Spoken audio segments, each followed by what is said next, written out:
말씀 요한계시록 17장 1절에서 3절 보도록 하겠습니다.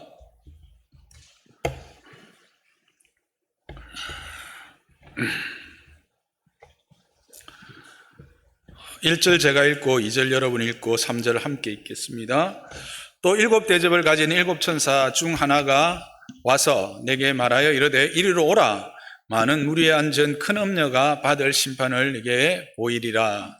땅의 임금들도 그와 더불어 맹하였고 땅에 사는 자들도 그 맹의 포도주에 취하였다 하고 곧 성령으로 나를 데리고 광야로 가니라.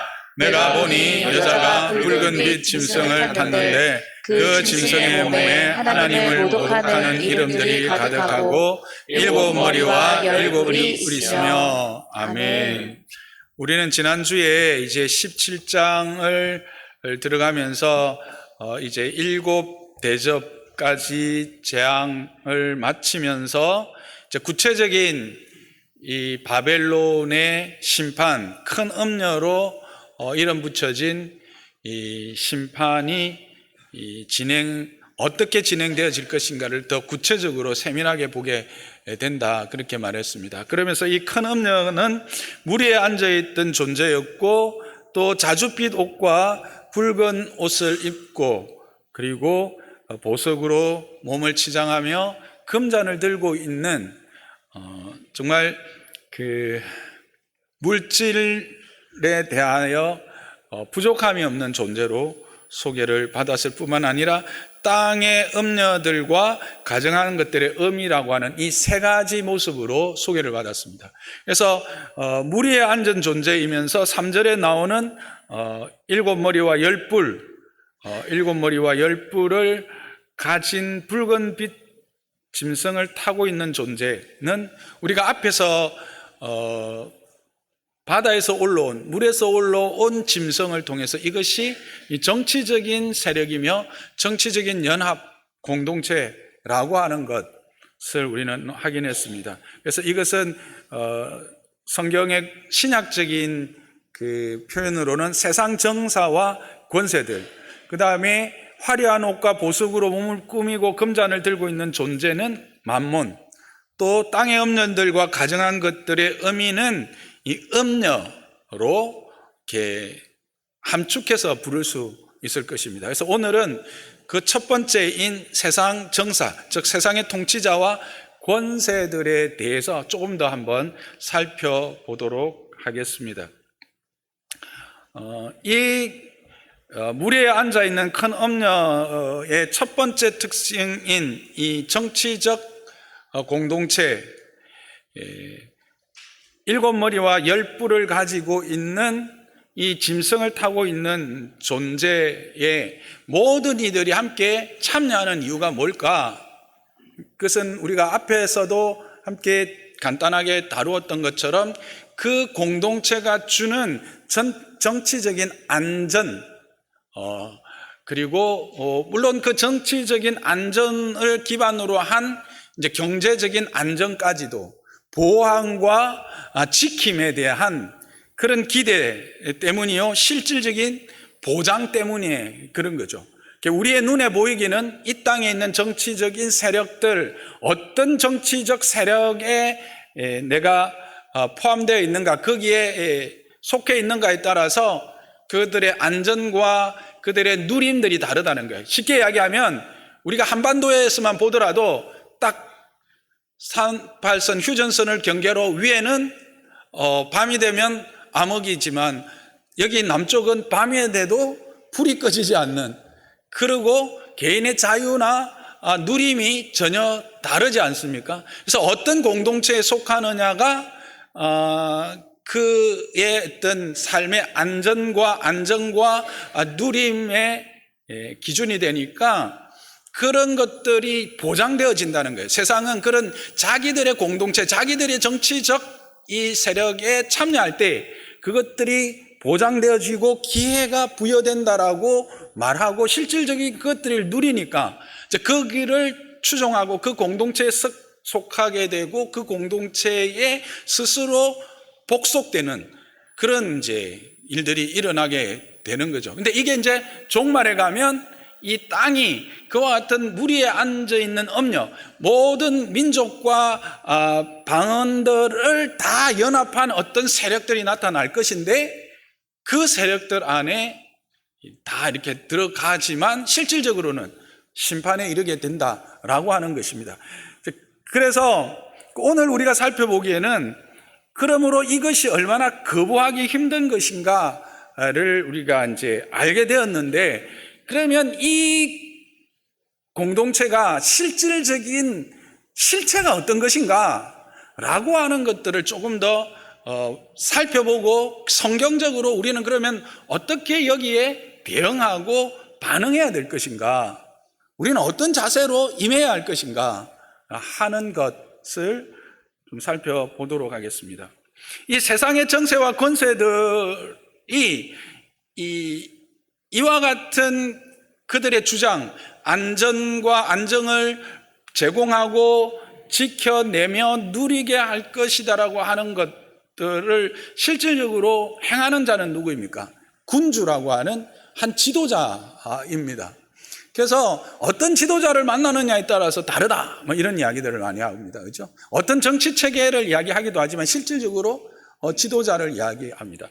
그래서 여러분들 유명한 책이 있죠. 마키아벨리의 군주론이라고 하는 책을 많이 들어봤을 겁니다. 읽어보신 분? 읽어보셨구나. 예. 40이 되면 군주론을 읽어보라고 그렇게 이야기를 한다고 합니다. 저도 안 읽어봤습니다. 안 읽어봤는데, 이 군주론이 가지고 있는 바, 주장하는 것이 그 마키아벨리가 이 16세기에 르네상스 시대를 지나면서 정치적인 큰 혼란이 그 유럽 지역에 있고 특히 이탈리아를 지배하지 않았습니까? 이 사람은 피렌체라고 하는 지역에 있는 공화정에 속했던 외교 업무 담당 좀 고위 공무원이었습니다. 그런데 이 공화정이 파괴된 겁니다. 르네상스 시대를 여러분 기억하시면 그때는 이제 공화정이 막 도입됐고, 물론 공화정의 처음 시발점은 그리스로 볼 수 있지만 중세 이후에 다시 인민이라 하면 큰일 나나? 대중의 어떤 대표자로서 사람을 뽑아서 정치적인 그 그룹을 만들고 그것을 통하여 통치가 일어나게 하는 공화정과 한 사람의 군주를 중심으로 해서 이루어지는 이 통치가 혼합되어져서 이렇게 혼란스럽던 시기가 이 마키아벨리가 살고 있던 지금으로부터 한 600년 전입니다. 근데 그때 이 마키아벨리가 속했던 이 피렌체 지방을 중심으로 한 그 공화정이 파괴되면서 이탈리아 전체가 큰 정치적인 혼란으로 분열되기 시작했고, 그래서 마키아벨리는 새롭게 들었을 군주에 대한 기대를 가지고 정말 선망의 대상이 되며 지금까지 모든 사람들이 역사적으로 따르고 싶고 그 사람을 통해서 안전이 주어졌으며 안정되고 번영되어졌던 군주들을 연구하기 시작합니다. 15년에 걸쳐서. 그래서 얻은 결론을 집대성한 것이 군주론입니다. 그 군주론을 이제 자기 그 공화정에 다시 새롭게 세워질 군주에게 이제 헌사했지요. 그 내용이 어떨 거라고 여러분은 기대하십니까? 아주 공의롭고 조화롭고 모든 사람들이 사랑하는 대상으로 삼을 만한 그런 존재로 충원했을 거로 생각하십니까? 저도 그렇게 생각했습니다. 그런데 그게 아니었습니다. EBS에서 이 군주론을 한 220페이지 되는 책인데 단 4분으로 아주 함축한 영상이 있더라고요. 그거 보면서 이야, 이거네. 여러분과 함께 나누고 싶었습니다. 군주론의 내용이 뭔지 한번 봅시다.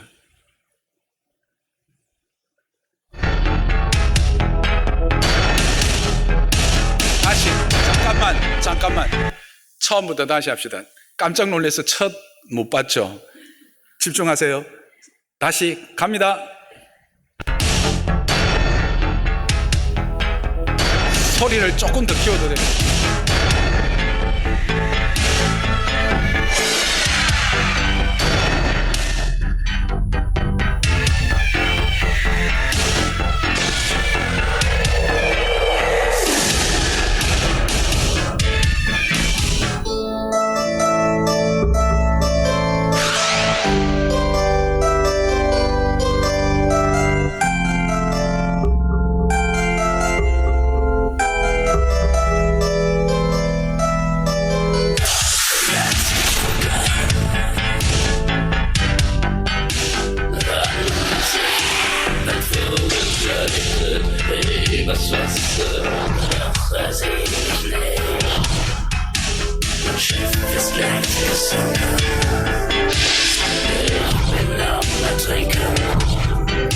Ich kenn so viele Schleier, doch dann schützen sich nur verlorene Stunden,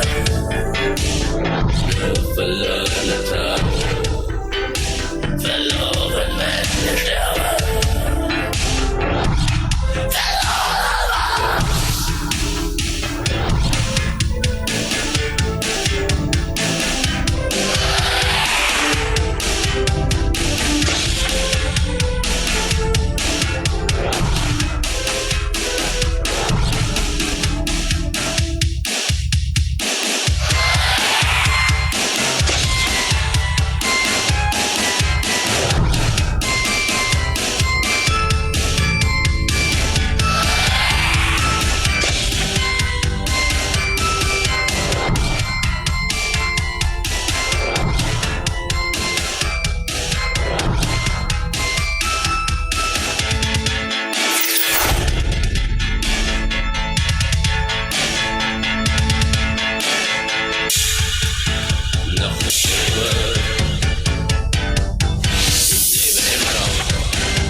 Ich lebe als eine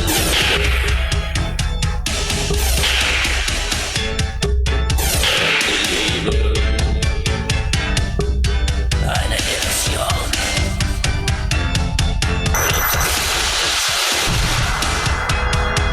Du kannst den Einsamkeit.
어떻습니까? 여러분이 생각했던 군주의 어떤 소망하는 군주의 상과는 전혀 다른, 우리가 가장 귀하게 생각하는 인간, 자유, 또 뭐 있습니까? 뭐 다양한 어떤 지향점들을 전혀 다르게 접근하도록 이야기하고 있죠. 근데 이게 무엇에 대한 연구 결과라고요? 업적을 남겼던, 아주 위대한 업적을 남겼던 군주들에 대한 15년간의 연구였어요.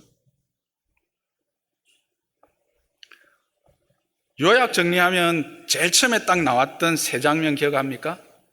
거짓말장이가 되라, 혼란을 일으키라, 두려움에 떨게 하라. 요 세 개로 요약이 됩니다. 근데 여러분, 이 세 가지는 무엇의 특징이라고 우리가 계시록을 하면서 계속 확인했습니까? 사단, 마귀의 특징입니다. 우리는 계시록을 하면서 이런 정치적인 세력들, 세상이 말하는 어떤 그런 공동체 배후에 누가 있다?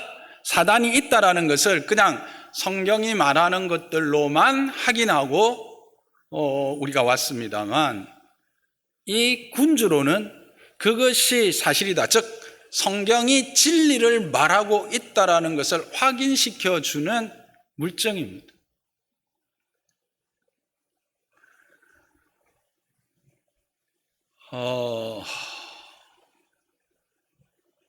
여러분, 루소가 이것은 군주를 위한 것처럼 보이지만 대중을 깨우기 위한 그런 시도였다라고 정의를 내립니다.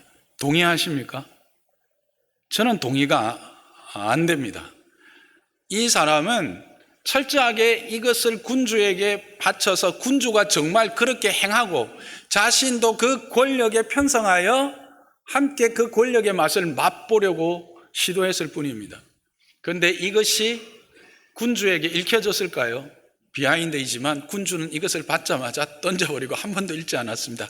그 이후에 오히려 이것이 많은 사람들에게 회자되고 읽혀졌지, 그 당대에 헌사했던 군주는 읽어보지도 않았어요. 그거는 지나가는 이야기고,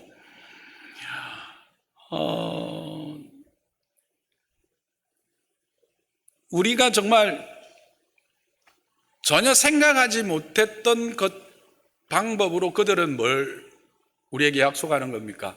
안전과 안정과 번영을 약속하고 있다라고 하는 사실을 발견하게 됩니다. 그러면 처음부터 권세는 이렇게 행해질 때 얻어지는 것인가? 또 이렇게 행하라고 허락되어진 것인가? 라는 질문을 하게 됩니다. 권세는 어디로부터 올까요? 권세는 하나님께로부터 옵니다. 권세의 참된 주인은 하나님이시기 때문에 그렇습니다. 그래서 권세는 하나님께로부터 인간에게 이양됩니다. 이양되었습니다. 창세기 1장 28절입니다. 함께 읽어보겠습니다. 시작.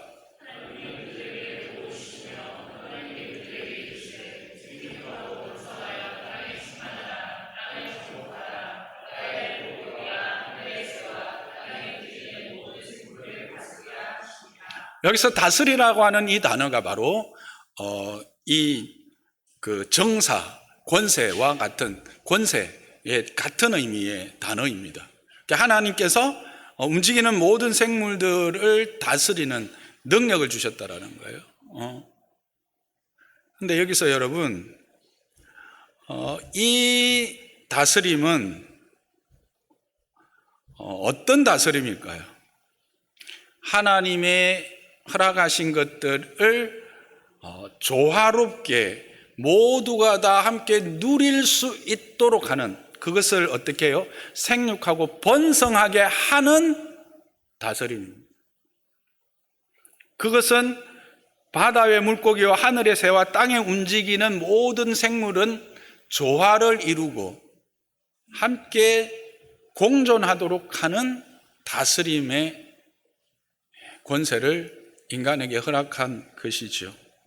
그래서 실제로 이것들이 이루어지는 하나님의 나라의 모습을 이사야 11장 6절에서 8절을 우리가 함께 보게 됩니다. 함께 볼까요? 이사야 11장 6절에서 8절. 그때에 이리가 어린 양과 함께 살며 포범이 어린 양과 함께 누우며 송아지와 어린 사자가 살찐 짐승이 함께 있어 어린아이들이 끌리며 암소와 곰이 함께 먹으며 그들의 새끼가 함께 엎드리며 사자가 소처럼 풀을 먹을 것이며 젖먹는 아이가 독사의 구멍에 장난하며 젖된 어린아이가 독사의 굴에 손을 넣는 이런 나라가 임한다라는 거예요. 그런데 이런 나라가 어디에서 먼저 존재했어요? 에덴에서 먼저 있었다라는 사실이에요. 이런 나라가 되도록 허락하신 것이 참 하나님이 처음 허락한 방법입니다. 권세를 주신 이유이기도 하지요. 그래서 하나님의 지혜를 따라서 창조된 모든 피조물들을 조화롭게 그리고 번성하며 번영할 수 있도록 허락되어진 것입니다. 그런데 이 권세가 왜 이와 같이 변질되었을까요? 창세기 3장 5절에서 6절은 그 이유를 분명히 우리에게 말해줍니다. 잘 아는 내용이죠. 너희가, 사단이 아담과 하와에게 한 말이죠. 그것을, 선악을 알게 하는 나무의 열매를 먹는 날에는 너희의 눈이 밝아져서 누구와 같이 된다? 하나님과 같이 되어 선악을 알 줄을 하나님이 아셨기 때문에 못 먹게 했다라고 하나님에게 대적하도록 유혹합니다. 그래서 여자가 보니까 뭐예요? 보암직도 하고 먹음직도 하고 지혜롭게 할 만큼 탐스럽게 보인 거죠. 그 전에 하와가 선악을 알게 하는 나무를 한 번도 본 적이 없을까요? 그렇게 말하는 것은 우리의 일반적인 상식에서 벗어나는 것 같아요. 여러 번 봤을 거예요. 그런데 왜 갑자기 오늘이 아니라 이날에 내 안에 하나님처럼 되고자 하는 그 헛된 욕심, 그것이 작용한 겁니다. 그러니까 하나님이 허락하신 것들을 감사하고 그것들로 기뻐하는 것을 넘어서는, 즉 그 마땅히 내가 있어야 할 자리 이상을 추구하고 거기에 이르려고 하는 권력욕이 결국 이런 결과를 얻었고, 그거로 말미암아 이 왜곡된 권세가 세상에 작용하기 시작한 겁니다. 그래서 결국은 결과가 뭡니까? 파괴와 편가르기입니다. 군주론에서 말하는 다양한 그와 같이 거짓말도 하고 혼란스럽게 하고 두렵게 하는 이유가 뭘까요? 바로 파괴와 편가르기를 해서 자기 편에 속하여야만 진정한 평화와 안정을, 번영을 누릴 수 있다라고 하는 것을 제공하기 위함입니다. 그 안에 든 자들에게 그런 안도감을 주기 위함이요, 거기에 속하지 않는 자들에게는 두려움을 주는 그와 같은 방법이라는 거예요. 어떻게 파괴가 일어나고 편가르기가 일어났습니까? 아담과 하와는 책임을 전가하는 것으로, 가인은 자기에게 모든 시선이 집중되기를, 자기가 모든 것의 중심에 서기를, 다윗과 사울은 역시 사람들의 집중, 사람들의 사랑을 받는 것으로 그렇게 권력이 왜곡되어졌고, 그로 말미암는 파괴가 일어났습니다. 이런 일들은 오늘날 역사 속에서도 동일하게 일어나고 있죠. 조선시대가 분명하게 드러납니다. 태종, 이방원, 아버지도 폐위시키고 배다른 동생들은 피를 흘리고, 바로의 형님도 폐위시키고,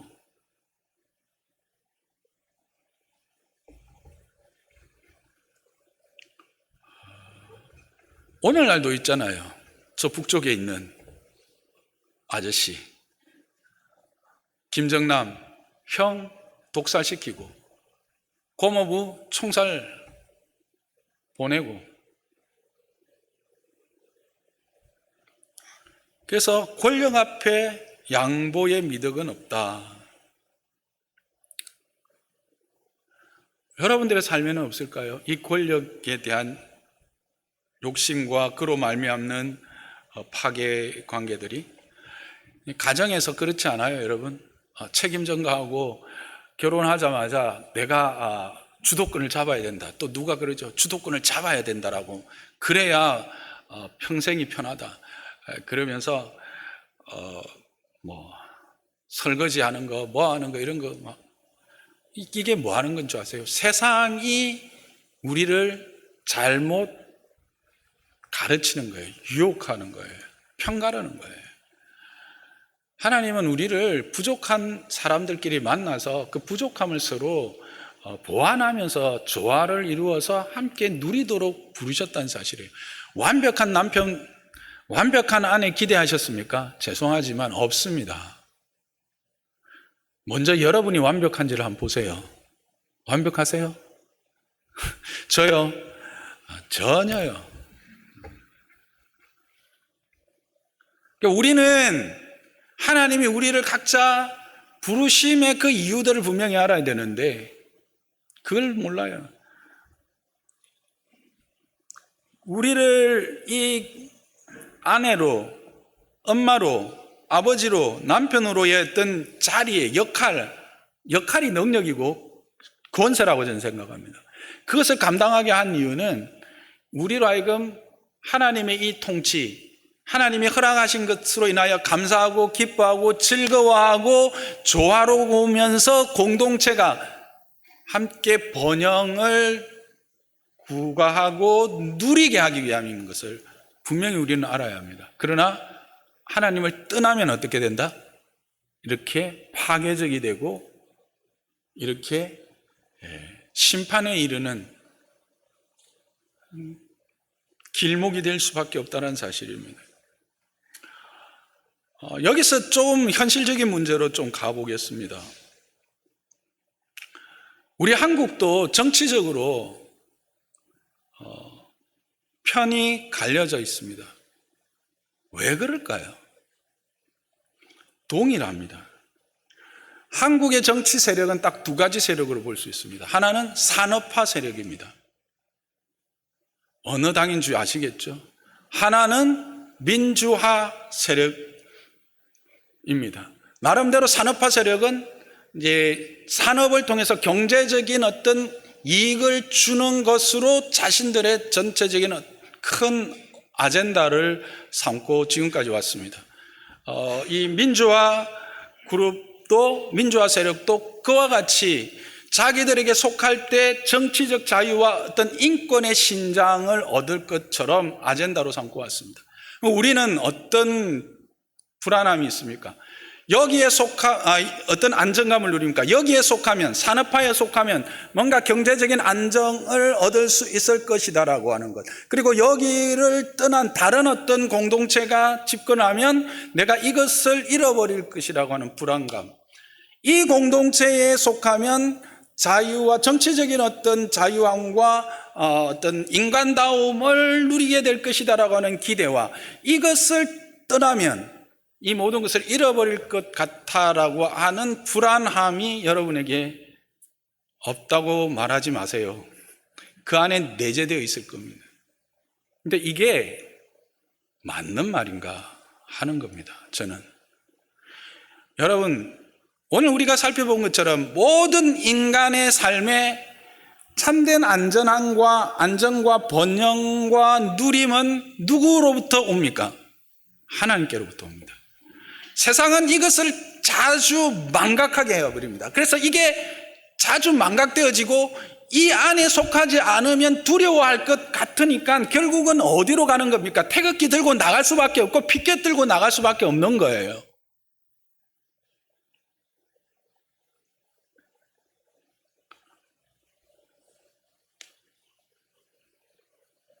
우리의 소속을 바로 알아야 합니다. 우리는 땅에 발을 딛고 살지만 땅에 속한 자들이 아니다라고 하는 사실입니다. 우리는 하늘에 속한 자입니다. 그의 백성입니다. 그의 자녀입니다. 누가 먹이십니까? 누가 입히십니까? 누가 보호하십니까? 누가 그의 나라로 이끄십니까? 영원한 하나님의 생명으로 우리에게 허락하십니까? 하나님이십니다. 우리는 이것을 망각하게 합니다. 세상의 공동체가 주는 궁극적인 자리가 어딘 줄 아십니까? 앞에서 봤잖아요.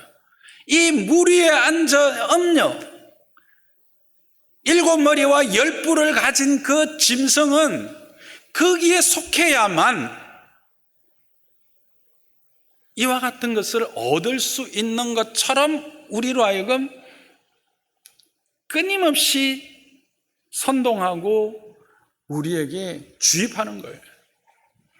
여러분 그런 거 아세요? 23% 혼자서 딱 선택을 하면 옳고 그른 게 정확해요. 그런데 무리를 만들고 한 사람이 거짓말을 계속 반복해요. 그러고 나서 투표를 딱 해요. 그러면 정말 자기가 참되고 발랐다고 생각한 것을 끝까지 선택하는 사람이 몇 프로? 23%. 그러면 77%는 나도 모르게 거기에 끌려간다라는 게 이게 과학적 데이터입니다. 여기서 우리가 중요한 것을 알 수 있습니다. 우리가 어디에 귀를 기울여야 될 것인가 하는 것입니다.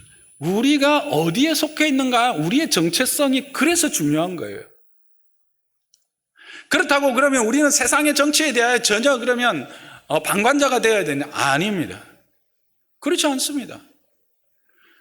무엇이 하나님의 이 의로움과 하나님의 이 공의로움, 진리가 땅에서 실현될 수 있도록 구체적으로 우리는 행해야 하는 것이죠. 그게 바로 우리의 대응 방법입니다. 그러려면 가장 먼저 있어야 될 게 뭡니까? 분별력입니다. 분별력. 그래서 어느 정당이 주장하는가가 중요한 게 아니에요. 그 사실이, 그 팩트가 성경적인가 비성경적인가, 하나님의 백성으로서 그것이 의로움과 진리 안에 있는 것인가 없는가를 볼 수 있는 분별력이 필요하다라는 거예요.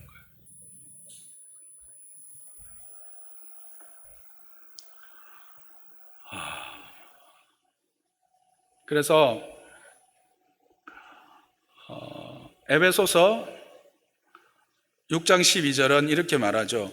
우리의 씨름은 혈과 육을 상대하는 것이 아니요 통치자들과 권세자들과 이 어둠의 세상 주관자들과 하늘에 있는 악의 영들을 상대함이라는 것. 그러니까 그 권세 뒤에 있는 배후의 세력, 그 세력을 우리는 볼 수 있어야 돼요. 그래서 요한일서 4장 1절은 분명히 이렇게 말합니다. 함께 읽어봅시다. 요한일서 4장 1절. 사랑하는 자들아, 영을 다 믿지 말고 오직 영들이 하나님께 속하였나 분별하라. 많은 거짓 선지자가 세상에 나왔습니다. 영들을 분별한다는 것은 그 배후 세력을 분명히 분별할 줄 알아야 된다는 거예요. 그들의 주장이 옳고 그름인 성경적인지 비성경적인지를 분명히 분별할 수 있는 영적 분별의 은사가 우리에게 필요한 겁니다. 저와 여러분이 이런 분별력이 있기를 주님의 이름으로 축복합니다. 히틀러가요, 앞에 우리 나왔을 때 히틀러 나왔죠. 대표적인 인물로, 군주론이 말하는 대표적인 인물이 히틀러예요, 실제로. 히틀러가 나왔을 때 그 당시 독일은 어떤 종교를 나라 국가의 종교로 가지고 있는지 아십니까? 국교가 뭔지 아세요? 기독교예요. 그때 독일은 기독교 국가였어요.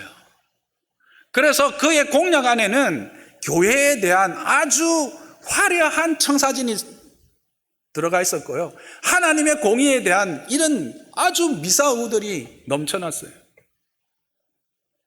근데 그것이 아닌 다른 것들을 보지 못했던 거죠. 단 하나, 고백교회라고 하는 교회가 있었어요.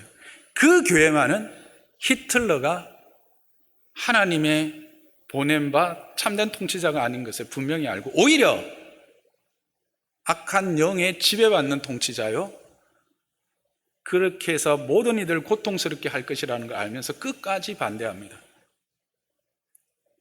어떻게 됐을까요? 물론 교회가 사라져 버렸죠. 그러나 그 교회의 정신은 그 이후에 독일 교회에 아주 중요한 영향력을 미치고 그 정신을 이어가는 교회들이 많이 생기게 됩니다. 어쨌든 우리는 이런 영적 분별력이 필요하죠. 여러분, 목사가 대통령이 되면 이 나라가 하나님의 공의가 벌써부터 고개를 흔드시네요. 네. 겉으로 보여지는 것이 다가 아닌 것을 분명히 아시길 바랍니다. 김일성 정권이 북한에서 초기에 정권을 잡을 때 많은 부분에서 기독교 유화적 정책을 가지고 나왔습니다. 왜? 그들은 너무 잘 알았어요. 김일성 가족이 기독교 배경이 있는 거 아시죠? 그래서 많은 교회들이 실질적으로 동조했고, 조만식 장로님도 처음에는 모르고 넘어간 거예요.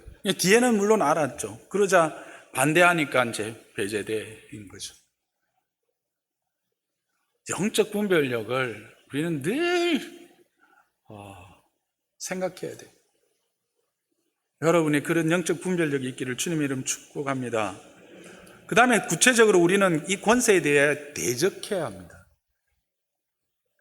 왜 그러냐면 그리스도께서 이 권세들을 대적하여 멸하셨기 때문입니다. 골로새서 2장 15절입니다.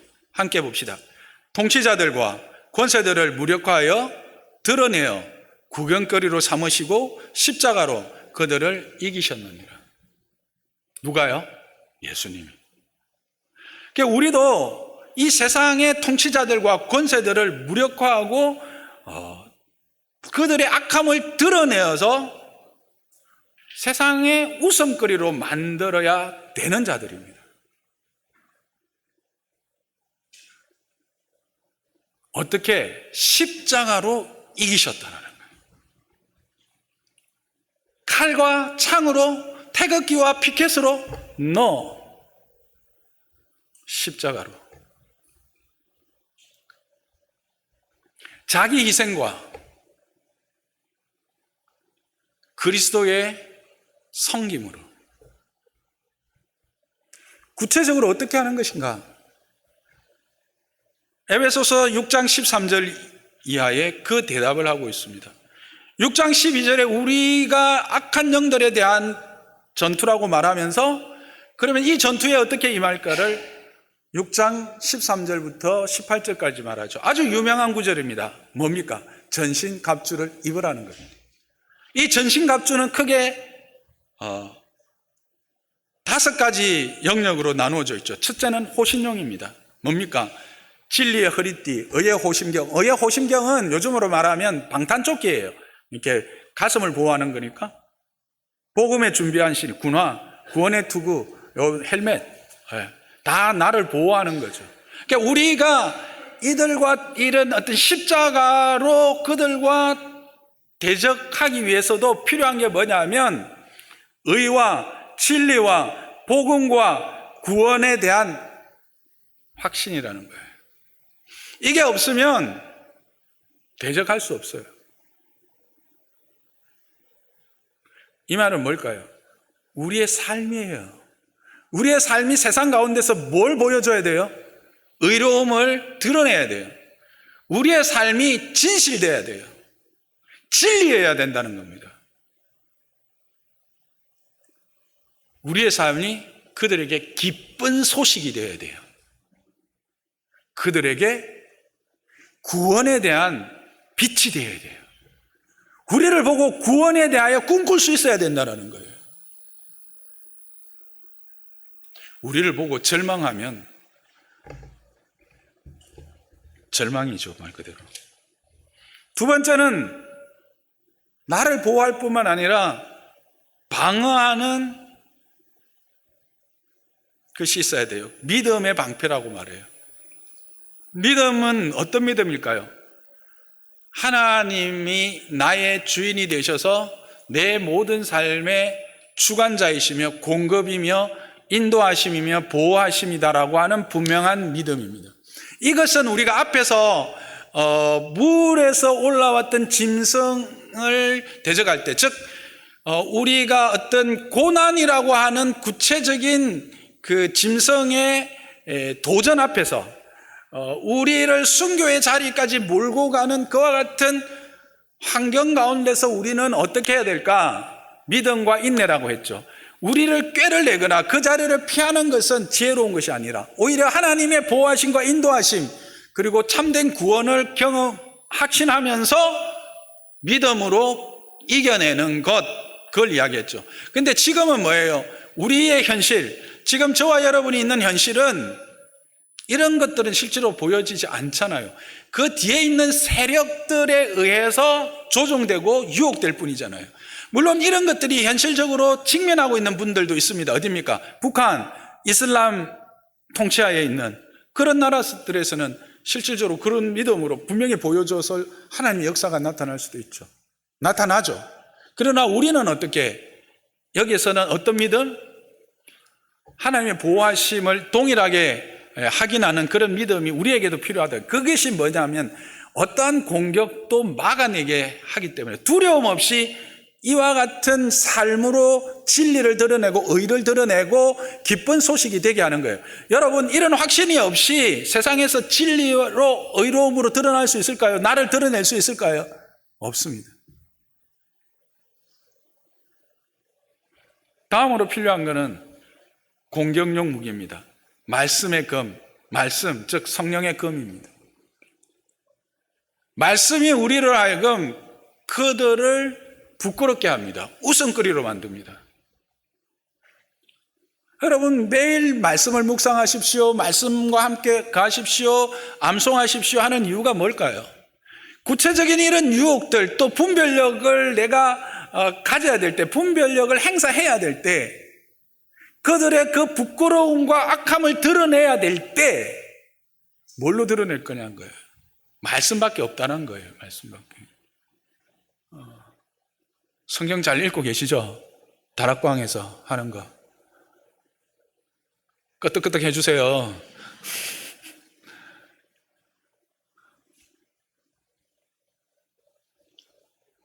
그리고 또 중요한 것이 있습니다. 경비용입니다. 기도입니다. 이렇게 다 준비돼도 기습해 오면 어떻게 될까? 예, 힘들어요. 기습해 오면. 그래서 우리는 늘 깨어 있어야 되네. 그러려면 뭐 해야 되냐? 기도가 바로 이 경비용이야. 그래서 뭐라고 말합니까? 기도 앞에는 늘 형용사가 붙죠. 늘, 항상, 무시로, 뭐 이런.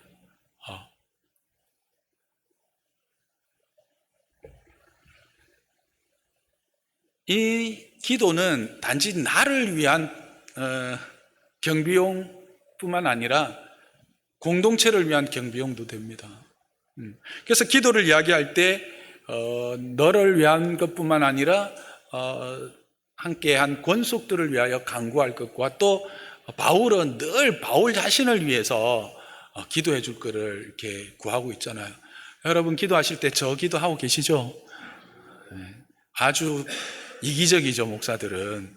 근데 더 이야기 안 하겠습니다. 감사합니다. 기도해야 합니다. 근데 이것들을 보면 너무나 우리가 기독교에서 말하는 기본 중에 기본들 아닙니까?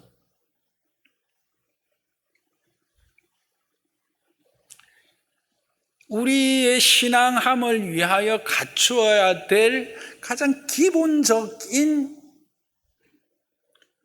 덕목들이에요. 목록들이에요. 이것들이 우리가 갖춰질 때 우리는 전신갑주를 입는 것으로 성경은 말하고 있습니다. 그래서 고린도후서 10장 4절은 우리에게 분명히 이렇게 선포합니다. 함께 읽어봅시다. 우리의 싸우는 무기는 육신에 속한 것이 아니요 오직 어떤 견고한 진도 무너뜨리는 하나님의 능력이라 모든 이론을 무너뜨린다고 이야기하고 있습니다. 말씀을 정리하겠습니다. 세상에 무리에 앉아있는 큰 엄녀는 세 가지 방향으로 우리들을 유혹하고 넘어뜨리려고 합니다. 첫째는 정치적인 연합 공동체의 이름으로, 두 번째는 경제적 공동체의 모습으로, 세 번째는 우리의 성적 타락과 쾌락의 이름으로 우리에게 접근해 옵니다. 그 중에 특히 이 정치적인 이 세력의 배후는 우리로 하여금 그 공동체에 속할 때에만 우리의 삶이 안전과 안정과 번영과 누림이 있다고 우리를 미혹하고, 그래서 그것에 속하지 않으면 우리가 그 모든 것들로부터 기회가 박탈되어지고 우리의 모든 것을 잃어버릴 것이라고 하는 두려움으로 다가온다고 하는 사실입니다. 그래서 이것에 한번 취하면, 그래서 여기서 취한다라는 말이 자주 나오는 거예요. 취하면 어떻게 돼요? 거기에만 빠지게 되는 거예요. 그리고 다른 것은 망각해버리는 거예요. 그게 진짜 즐거움인 줄 알아요. 술 취한 사람은 술 취하는 것이 늘 즐거움인 줄 알아서 그냥 술 취하고 계속 있고 싶어 하잖아요. 세상을 잃어버리고 싶어요. 다른 모든 것을 잃어버리고 싶어요. 근데 진리는 어디 있어요? 그 밖에 있는 거잖아요. 누구에게 있었어요? 하나님께 있다라는 사실. 그래서 우리는 이 분별력이 필요합니다. 세상의 모든 정치적 세력의 배후에, 또 우리로 하여금 모든 것을 안전과 안정으로 인도할 것이라고 말하는 그 모든 세력들은 그 배후에 악한 영이 있다라는 사실을 기억하시고, 오직 우리의 모든 안전과 우리의 삶의 모든 복된 것들은 다 누구로부터? 아버지께로부터 주어진다는 사실을 기억하십시오. 그래서 우리의 신분은 땅에 발을 딛고 살지만 땅에 속한 자가 아니라 하늘에 속한 자다라고 하는 것을 분명히 기억하시면서 이것을 가지고 우리는 분별하고 실질적으로 대적하는 자의 자리에 서야 되는 것입니다. 이게 우리를 부르신 하나님의 부르심의 이유입니다. 그리스도의 십자가의 이기심을 우리에게 허락하신 이유입니다. 우리는 이 이김을 위하여 부르심을 받았고, 이 이김을 세상에 보여주기 위하여 보내심을 받은 선지자들, 사도들임을 기억하시기를 바랍니다. 그래야 해서 우리뿐만 아니라 여전히 세상이 모든 것을 줄 것처럼 그 안에서 허덕거리며 쫓아가는 그들에게 그리스도를 보여주고 참된 진리와 길과 생명을 보여주는 저와 여러분 되시기를 주님의 이름으로 축복합니다.